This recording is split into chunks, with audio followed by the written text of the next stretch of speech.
שמעתם, כיתה, להקשיב, שמעתם פעם על התוכנית ינון?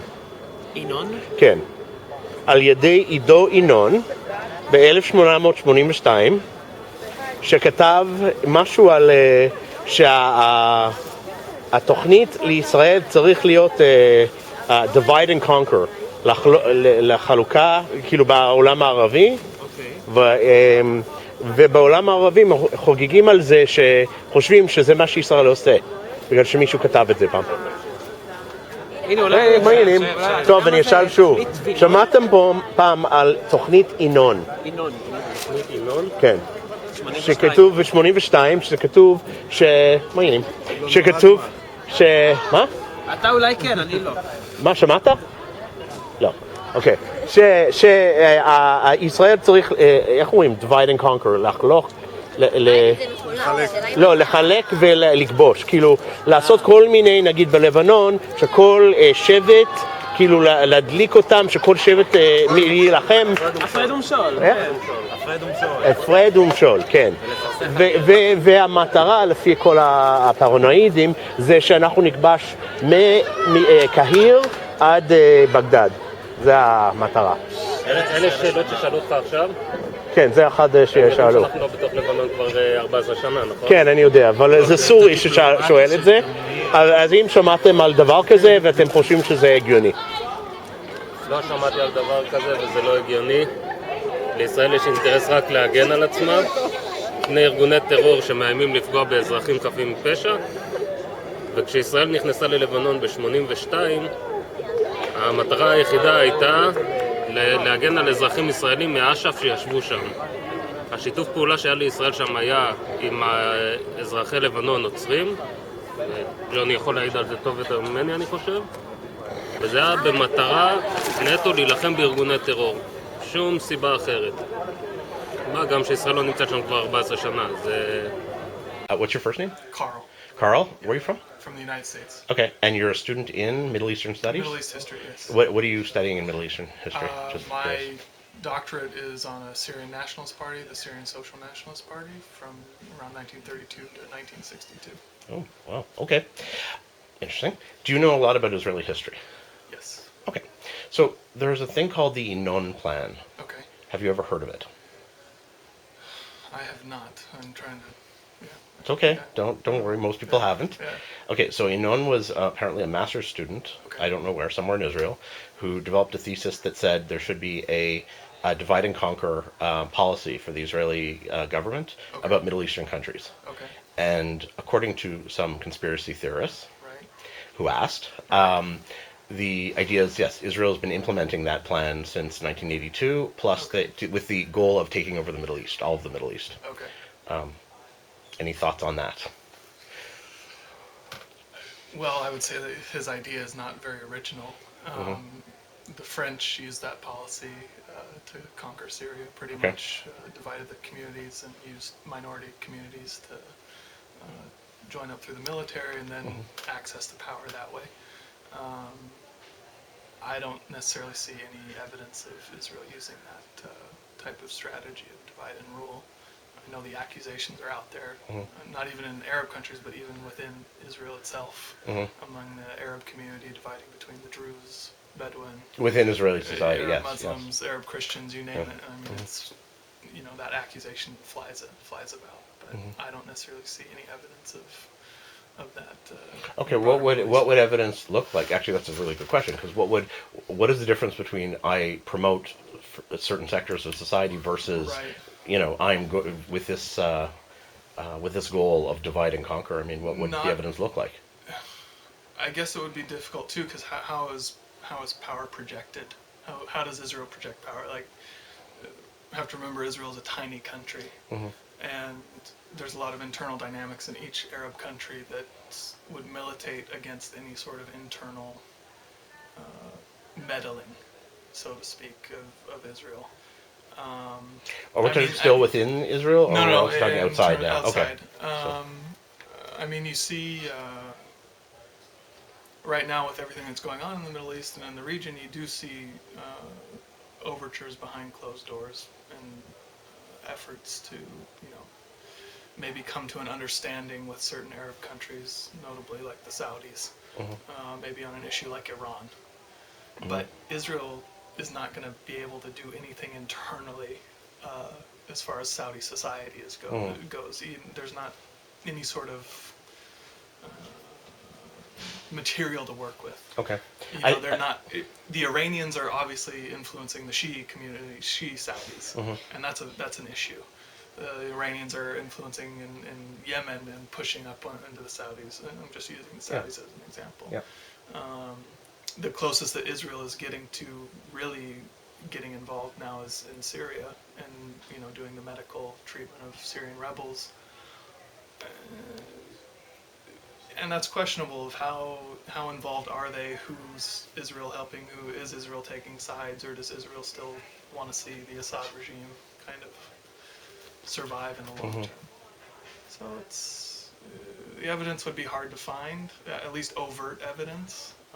Well, they would claim, if I'm understanding the conspiracy properly, they would claim that the fact that Syria is in this civil war with all these different groups vying for independence, power, I'm not even sure that Israel's behind it. In fact, some people claim ISIS is Israeli and things like that. And my response would be that there's no basis in that whatsoever. Syria was the quietest border that Israel had, and would have done nothing to upset that balance of power. I mean, it's the Assad regime and Israel kind of had this good thing going, so much so that, Assad and his father talked this huge game of resistance against Israel, and were the front line of resistance against Israel, and it was this huge Arab nationalist line of thought, propaganda. But when you looked at the facts, like, Assad kept the border quiet. Absolutely, yeah. And, and then Israel and Assad came to an agreement kind of in Lebanon, with both of them kind of occupying and vying for influence. So, at least when it comes to Syria, it doesn't make any sense, at least in my assessment. Okay. I'm an editor at Howard's English edition, and I teach at Tel Aviv University. What do you teach? I teach. I might have to do this one again. I teach political approaches to international conflict. Okay, so the question that came from somebody who actually is from Syria is, have you heard of the Yinon Plan? The what plan? Yinon, written by Oded Yinon. No, I haven't. Never heard of it? No, I'm sorry. Okay, it's a plan, if I remember correctly, written in a journal by a political science student, I think political science, MA student, who talked about in the 1982 how the best strategy Israel could have is a divide and conquer strategy of the entire Arab and Muslim world, and it's believed in the Arab world that Israel implemented it. In order to conquer, there's sort of two versions. One is... You wrote this in 1982? Yes. Okay. So, that Israel has implemented this, and there's two versions. One is the divide and conquer, meaning what's going on in Syria. In Syria, really it's the Zionists in Israel who's doing it. Or that Israel is doing it in order to conquer the entire Middle East. Right. Okay. So, any reaction to... I mean, it's like the protocols of the elders of Zion. I mean, it's something that is used, Zionism is used as the bogeyman.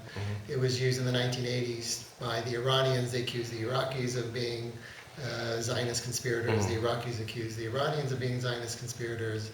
So it's just anything you can't explain or is a an inconvenient truth. So then it gets heaped onto the Zionists, but there's no substance to such an accusation. Okay. And formally, we can state. I mean, I tell in videos and there is no plan to conquer the Middle East by Israel. No, there's obviously well, I wouldn't say obviously, but no, there's. Well, it is believed in the Arab Muslim world that there is. So. In the Muslim world, and that's their story, but it doesn't have any connection to reality. There's no such plan. There's no. It doesn't even occur to people to try to do that. There is obviously a lot of people that want to control the area from the Mediterranean to the Jordan River. and want to hold on to the Golan Heights. But beyond that, there are no territorial ambitions that Israel has. Joel D. Parker, Dr. Joel D. Parker, And you are a professor of? contemporary Syrian history at Tel Aviv University. Okay. Have you heard of the Yinon Plan? The Yinon Plan, not exactly. It was something about water. No. No, I haven't actually. Okay. Yeah. The Yinon Plan was it's more of a conspiracy theory that kind of I had to look it up. I'd never heard of it.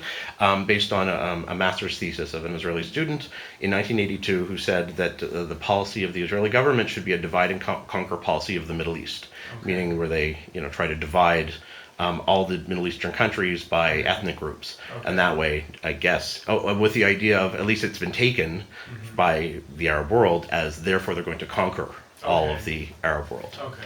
So you'd never heard of it, right? The name sounds familiar. Okay. I'm definitely not deeply familiar with it. Okay. No, but I mean, I've heard of several projects that Israel had to sort of defend its borders with minorities. Kind of ensure that minorities were in the Golan Heights, so that if the Sunnis ever got out of control, that would be sort of a several minorities kind of protecting all around Israel, that the Sunnis would have to go through them first. So which minorities would these be? The Druze? I can't, like Druze primarily. Okay. I mean, the rumors of the Druze, especially siding with the Zionists, actually go back even to the 1940s. Even though actually a lot of times it wasn't true, they were always the Druze were always a question mark, and the Zionists often also thought maybe these guys won't side with the Arabs if push comes to shove. And I don't know if there was anything diabolical or anything actually that came to pass, but I think there has always been a sort of sense that let's be nice to the Druze just in case we ever need their help. And I don't think that was ever again. I don't think there was anything diabolical or any kind of high-level agreement or underground agreement in some secret chamber underground. I think it was just this kind of thought that when you look at the map, there are a lot of Druze populations on the northern and eastern side of Israel, and there was kind of thought that Druze and other minorities might be a sort of buffer zone to the Sunnis. But that is the furthest kind of plan that involved pitting the minorities against the Sunni majority. That's the only thing I've ever heard of, and I don't have an actual document for that. And even then, as far as I know, no villages were ever moved. So no, it was never an idea of moving villages. It was an idea of kind of co-opting existing villages. Okay. That sort of would be there and be friendly, maybe even just give information or perhaps be a front line that before the Jewish front line. Okay, got it. That's the only thing I've ever heard of that was sort of and it was more of a defensive posture rather than an offensive kind of thing. That's all I know. And as far as you know, there is no plan to take over the wider Middle East by the Jews. As far as I know, I've never heard of any plan. If there ever was a plan, it never sort of made it past closed doors. I mean, there was, in 1967. I mean, there was definitely an attempt to take the Golan, and that was an active thought that sort of had been there. But in the midst of the kind of war, it was like, hey, let's do this. And there were generals in the Israeli army who said, hey, let's take the Golan, and it was partly defensive and also partly let's just take the Golan because let's do it. We can and let's do it. I mean, there's definitely an element of that, and I mean, people have written about that, and it's come out even in newspapers, Haaretz, even people who were involved in the operation in 1967 to take the Golan from Syria. Even said, we kind of thought, hey, let's do it. And once it was a done deal, there was kind of, no, let's not give it back, kind of, because of the defensive reasons and that sort of thing. But again, that was the only offensive, let's take over part of the Middle East, and it was very limited to the Golan Heights because of its strategic value overlooking the valleys, further back into Israel. Okay. Now here they're referring to, at least according to the conspiracies, the idea of from Iraq, from the Euphrates to the Egypt. Yeah. I mean, listen, I don't know. I've never heard of any politician espousing this view. Yeah. There are, of course, biblical references to Hama, and the Euphrates, and there's sort of this whole, in the kingdom of Solomon and David, it was going farther north, including parts of today's Lebanon and Syria.